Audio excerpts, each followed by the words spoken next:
આજકાલ હાર્ટ એટેકના બનાવો વધી રહ્યા છે, જેને લઈને સુરત શહેર ટ્રાફિક પોલીસ દ્વારા સરાહનીય કાર્ય કરવામાં આવ્યું છે। સુરત શહેર ટ્રાફિક પોલીસ અને કિરણ હોસ્પિટલના સહયોગથી ગજેરા સ્કૂલમાં CPR ટ્રેનિંગનો કાર્યક્રમ યોજાયો હતો।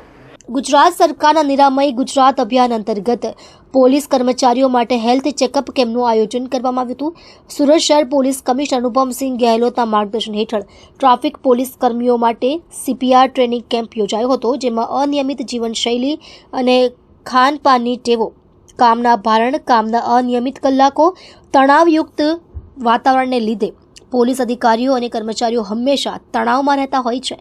આજકાલ હાર્ટ એટેકના બનાવો વધી રહ્યા છે, જેને લઈને સુરત શહેર ટ્રાફિક પોલીસ દ્વારા સરાહનીય કાર્ય કરવામાં આવ્યું છે। સુરત શહેર ટ્રાફિક પોલીસ અને કિરણ હોસ્પિટલના સહયોગથી ગજેરા સ્કૂલમાં CPR ટ્રેનિંગનો કાર્યક્રમ યોજાયો હતો।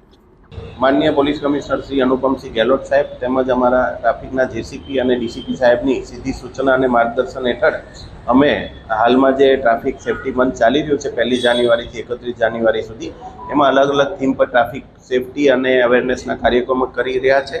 આજે અમે કિરણ હોસ્પિટલના સહયોગથી કતારગામ ગજેરા સ્કૂલ ખાતે CPR તાલીમ આપવાનો એક કાર્યક્રમ આયોજિત કર્યું હતું, જેમાં ગજેરા સ્કૂલના 9th સ્ટેન્ડર્ડ અને 11th સ્ટેન્ડર્ડના લગભગ 250 થી 300 બાળકોએ ભાગ લીધો હતો। ડૉક્ટર્સની ટીમ તરફથી CPR કેવી રીતે આપવામાં આવે છે એની સંપૂર્ણ માહિતી બાળકોને આપવામાં આવી હતી અને બાળકોને સંપૂર્ણ એનું જ્ઞાન આપવામાં આવ્યું હતું, જેથી કરીને ઇમરજન્સીમાં ક્યારેક પણ આવી જરૂરિયાત CPR આપવાની ઊભી થાય તો બાળકોને એની નોલેજ હોય તો કમસે કમ એ કોઈને ગાઈડ પણ કરી શકે અને પોતે જાતે પણ આ CPR આપી શકે એટલી તાલીમ આજે આપવામાં આવી છે।